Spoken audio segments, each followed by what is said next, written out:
The capital நண்பர்களுக்கு வணக்கம். நான் உங்கள் நிரஞ்சன். இந்தியாவில் இப்படியான சம்பவங்கள் நடக்கிறது அப்படின்றது ரொம்ப ரொம்ப அபூர்வமான விஷயம்.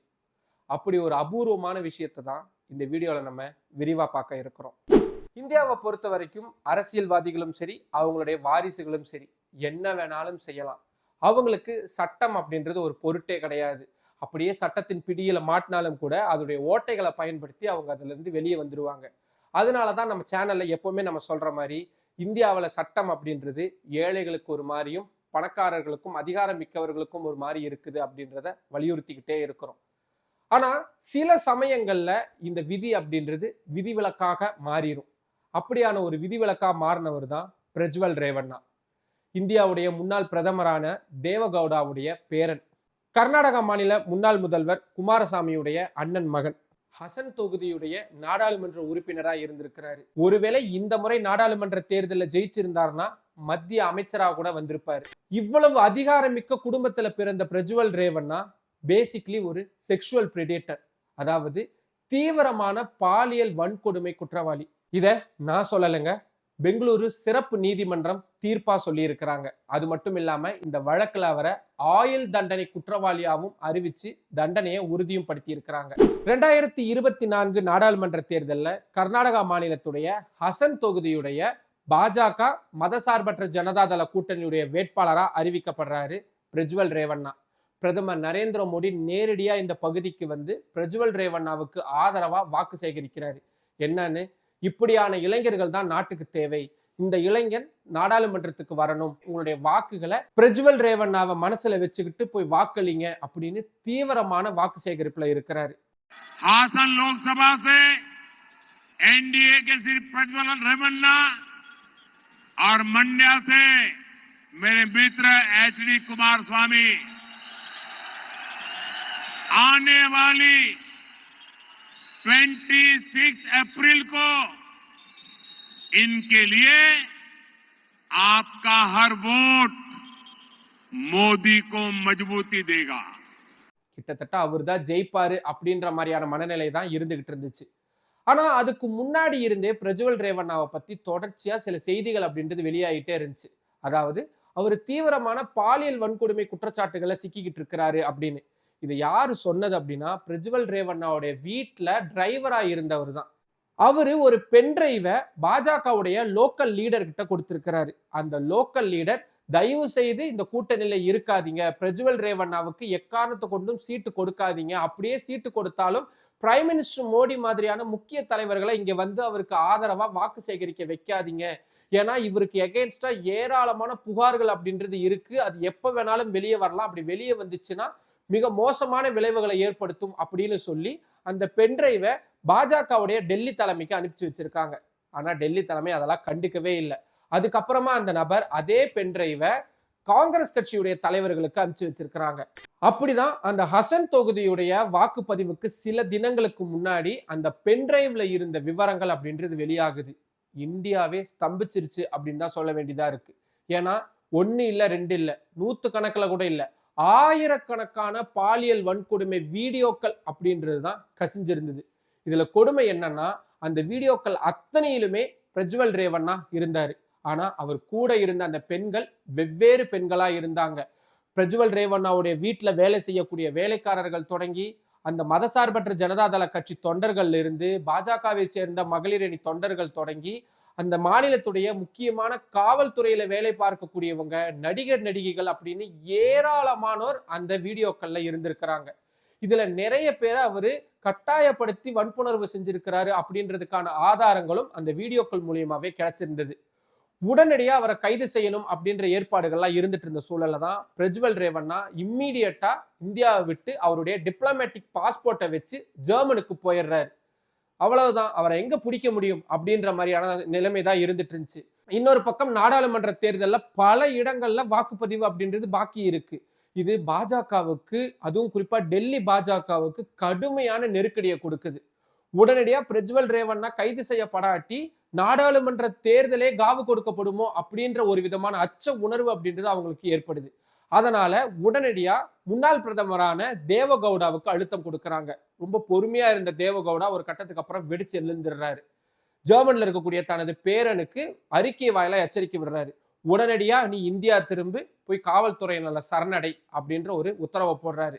அது வரைக்கும் எங்க இருக்கிறாரு என்ன பண்றாருன்னே தெரியாம இருந்த பிரஜ்வல் ரேவண்ணா ஒரு வீடியோ ரிலீஸ் பண்றாரு. நான் இந்த தேதியில இந்தியாவுக்கு திரும்புறேன், உண்மை வெல்லும் அப்படின்னு சொல்லியிருந்தாரு. அவர் சொல்லக்கூடிய உண்மை என்னன்றதுதான் கோர்ட் சொல்லிருச்சு.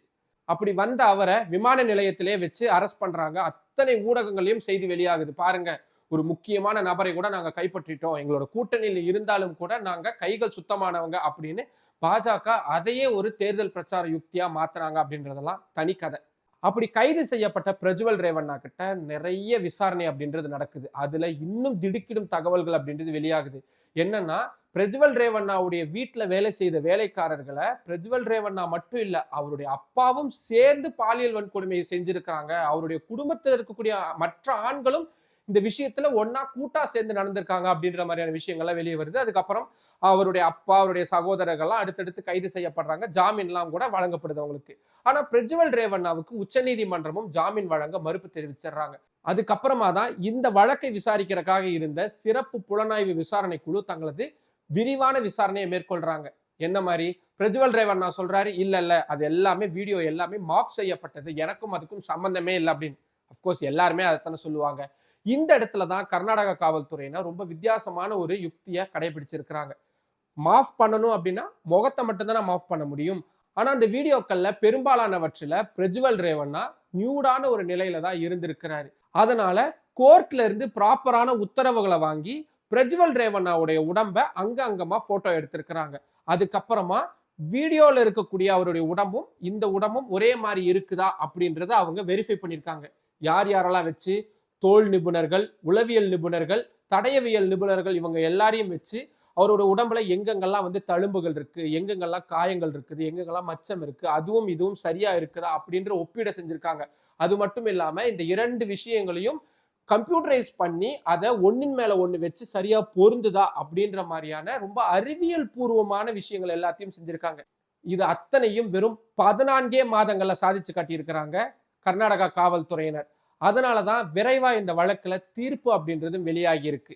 ஆனா இதுல சிக்கல் என்னன்னா, பிரஜ்வல் ரேவண்ணாவுக்கு எதிராக அந்த வீடியோல இருந்த அத்தனை பெண்களுமே புகார் கொடுக்கல. ஒரே ஒரு பெண் மட்டும்தான் தைரியமா அந்த புகாரை தெரிவிச்சாங்க. அவங்க தான் பிரஜ்வல் ரேவண்ணாவுடைய வீட்டுல வேலை செஞ்சவங்க.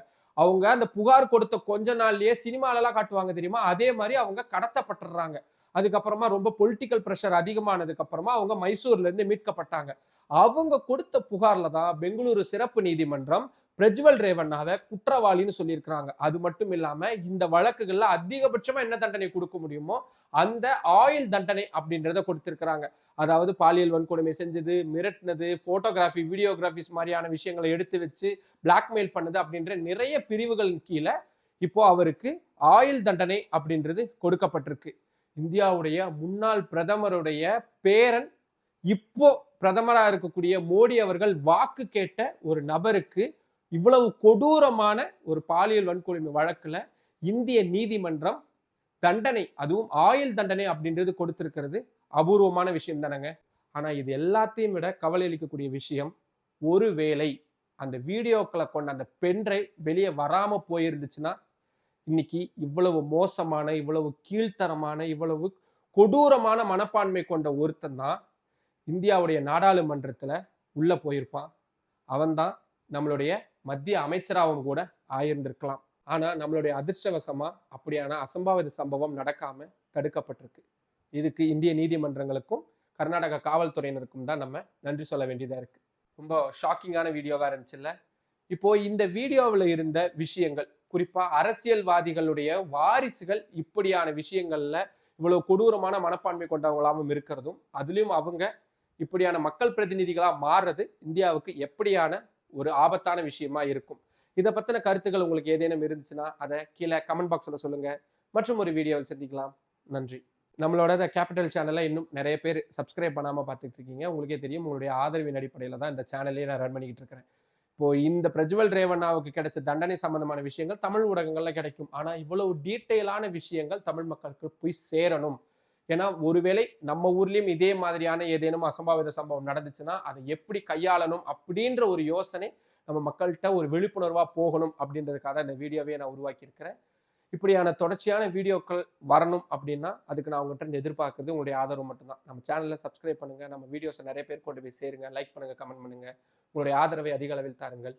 நன்றி.